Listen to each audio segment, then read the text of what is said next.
alone. That doesn't mean you have to work alone. I have a team that I work with, but I am the directing uh, voice and force behind this. What I know needs to come from me is what then, my team members help me with and get it out there. And I didn't have that until, like a year or so ago. I didn't have anybody helping me with this, and I did it all by myself. So this is, it's hard. It's not that it's easy, but that it's so worth it when you have control over that message. You can't wait for a gatekeeper to lift you up, because they don't do it. They just, like lightning strikes aside, it doesn't happen that way.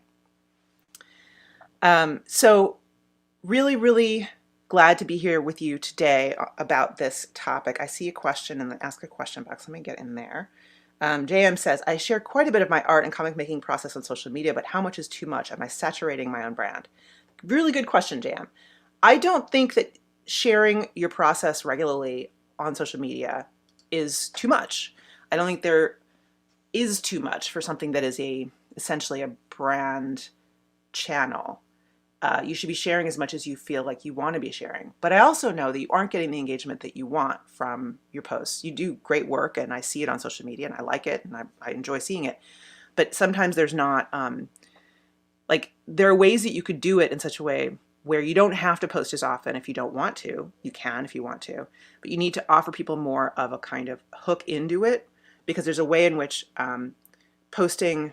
when you're posting all the time, you may get to a higher level of kind of sophistication in the conversation you're having than your audience is at. Because you're like, I posted about that last week, but they didn't see it last week, right? So you kind of like, scale up, but then, it's really hard to necessarily connect back to where somebody just running across you in the feed is. Again, it's about knowing the destination, know where you're going, what do you want out of it, and then choose what you're going to share based on, does it connect to that goal? And again, this thing of like post every day or have a calendar or do whatever, the sort of templates that come from outside typically are all about best practices for people who have companies, essentially, or have like a software product or something like that, where you want to just kind of get the messages out, blah blah blah blah blah, like this. That's not you. You're a creative person.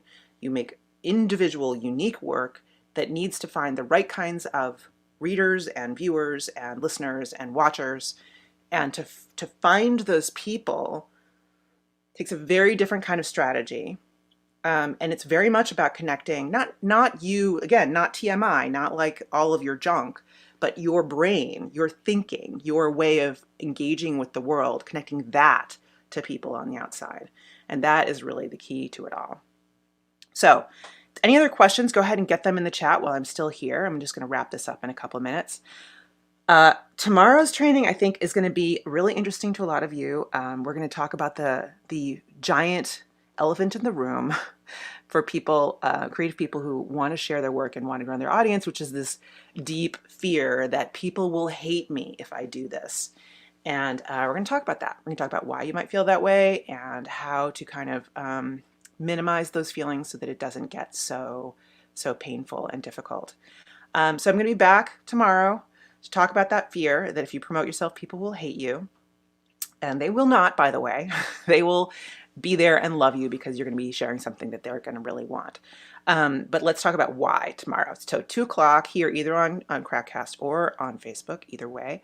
And just a reminder, Friday is the big one, the really big one. I can't believe how many people are showing up for this thing so far. So be a part of the party. It's going to be unbelievable energy. So great.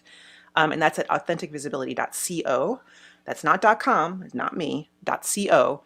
And register for that training on Friday. That's going to be at 2 o'clock Eastern for about 90 minutes.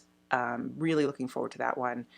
I believe there was one other thing. Oh, yes. So I screwed up the whole live scheduling thing on Monday and Tuesday. So if you didn't see them, if you're on Facebook and you did not see those, I have shared them to my page. But there are a couple really good ones from Monday and Tuesday that you might want to go back to. Monday, we talked about a simple reframe that will help you flip around your perspective on marketing so you can understand how to share in a way that people can hear you. And then on Tuesday, we had a really good one talking about if you work in a creative field and feel kind of trapped by the work that you do and feel like you almost can't complain about it because other people are jealous of your job, but it still feels like not you, and you want to be doing something different. So if you work in a kind of a passion adjacent field to what you really want to be doing. So those are the two that I did on Monday and Tuesday. They're shared on my page. I will probably upload them as videos on my page as well because I didn't manage to do it properly. Hopefully this one went in correctly. I believe it did. I see a few people there live. And thanks again for being here. Again, I will be here tomorrow, same time, same place, 2 p.m. Eastern time, and we're going to cover the topic of, but people will hate me if I share and try to get them to see me. So welcome, one and all. Hope to see you then, and bye. Thanks for being here.